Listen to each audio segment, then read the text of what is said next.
రాష్ట్రాల అసెంబ్లీ సమావేశాలు జరుగుతున్నాయి. నిన్న తెలంగాణ స్టేట్ బడ్జెట్ నిన్న ప్రవేశపెట్టిన నేపథ్యంలో ఇవాళ మండలిలో ఆంధ్రప్రదేశ్ బడ్జెట్ ప్రవేశపెట్టనున్నారు. ఇక అసెంబ్లీ కమిటీ హాల్లో ఏపీ కేబినెట్ సమావేశమైంది. దీనికి సంబంధించిన మరింత సమాచారాన్ని మా కరెస్పాండెంట్ సతీష్ అందిస్తారు. సతీష్, ఏపీ కేబినెట్ ఏ అంశాలపై చర్చిస్తుంది? బడ్జెట్పై ప్రభుత్వ వర్గాలు ఏమంటున్నాయి? What are the updates?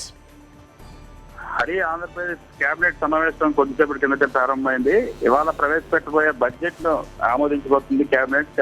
ఆమోదించిన తర్వాత ఇవాళ 12:15 శాసనసభలో ఆర్థిక మంత్రి యనమల రామకృష్ణుడు, శాసన మండలిలో మంత్రి నారాయణ బడ్జెట్ ప్రవేశపెట్టబోతున్నారు. అయితే దాదాపుగా 1,13,100 కోట్ల రూపాయల వరకు ఈ బడ్జెట్ ఉండబోతుంది. ప్రణాళిక వ్యయం అనేది 35,000 కోట్ల వరకు, అలాగే ప్రణాళికేతర వ్యయం 78,000 కోట్ల వరకు ఉండబోతుంది. అయితే గత ఏడాది బడ్జెట్ తో పోలిస్తే ఇది మొట్టమొదటి పూర్తి స్థాయి బడ్జెట్. 13 జిల్లాలు ఆంధ్రప్రదేశ్ ఏర్పడిన తర్వాత ఆర్థిక మంత్రిగా యనమల రామకృష్ణ 8వసారి ఈ బడ్జెట్ ప్రవేశపెట్టబోతున్నారు. అయితే ప్రణాళికేతర వ్యయాన్ని కాస్త తగ్గించి ప్రభుత్వం ఇవాళ బడ్జెట్ ప్రవేశపెట్టబోతుంది. గత ఏడాది సుమారు 85,000 కోట్ల వరకు ప్రణాళికేతర వ్యయాన్ని చూపించింది. ఇప్పుడు దాన్ని 78,000 కోట్ల వరకు తగ్గించింది. అలాగే ప్రణాళిక వ్యయాన్ని 26,000 కోట్ల గతంలో చూపించింది. ఇవాళ అది 35,000 కోట్ల వరకు పెంచింది. అయితే ఈసారి స్టేట్ ఓన్ ట్యాక్స్ ఏదైతే ఆదాయం, రాష్ట్రాల పన్నుల రూపంలో వచ్చే ఆదాయం ఏదైతే ఉందో దాన్ని దాదాపుగా 10,000 కోట్ల వరకు ఎక్కువ చూపించే ప్రయత్నం చేసింది.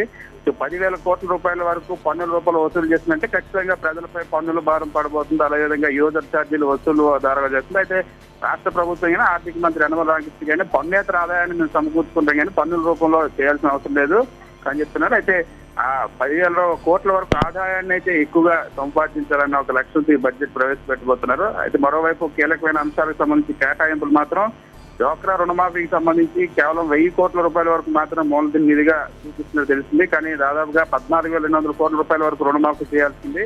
మరోవైపు నిరుద్యోగ భృతికి కూడా కేటాయింపులు అంటున్నారు. అయితే బీసీ సప్లైకి సంబంధించి ఈ బడ్జెట్ లో మొట్టమొదటిసారిగా రాష్ట్ర ప్రభుత్వం బడ్జెట్ లో పెట్టబోతుంది. బీసీ సప్లైకి సంబంధించిన నిధులు అన్ని శాఖల్లో ఉన్న బీసీ కాంపోనెంట్ తీసుకొచ్చి బీసీ గతంలో ఉన్న బడ్జెట్ కలిపి ఈసారి బీసీ సప్లైన్ చూపించబోతుంది. అలాగే ఎస్సీ సప్లైన్ కూడా 17.1% ఎస్సీ సప్లైన్ సంబంధించిన నిధులు కూడా ఈ బడ్జెట్ లో పెట్టబోతుంది. అయితే వైద్య రంగం, విద్యా రంగానికి కేటాయింపులు పెంచుతుంది. అయితే ఇరిగేషన్ ఏదైతే మేజర్ ప్రాజెక్ట్స్ అయితే చాలా కీలకమైన దశలో ఈ ప్రాజెక్ట్ పూర్తి చేస్తే చాలా పంటలకు నీళ్లు ఇచ్చే అవకాశం ఉండేది. అయితే దానికి సంబంధించి కేవలం ఇప్పుడు 4,900 కోట్ల వరకు మాత్రం కేటాయింపులు జరిగే అవకాశం కనిపిస్తుంది. గత బడ్జెట్ లో 8,000 కోట్ల రూపాయలు గారు కేటాయింపులు చేసినప్పుడు కూడా ఆ మేరకు నిధులు విడుదల కాలేదు. సో ఓవరాల్ గా ఈసారి అయితే కొంచెం కాస్త గతంలో ఊహాజనితంగా కేంద్ర ఆధారితంగా పెట్టినప్పుడు ఈసారి ఆదాయం మీద ఒక అంచనా వచ్చింది కాబట్టి కాస్త వాస్తవ రూపంలో ఉన్న బడ్జెట్ పెడుతున్నాయి. అయితే ఇప్పటికీ కూడా ప్రణాళికేతర వ్యయాన్ని ఎక్కువగా చూపించడం వల్ల పెద్దగా అనుకున్న ప్రయోజనం ఏమి లేదన్నది ఆర్థిక నిపుణుల విశ్లేషణ.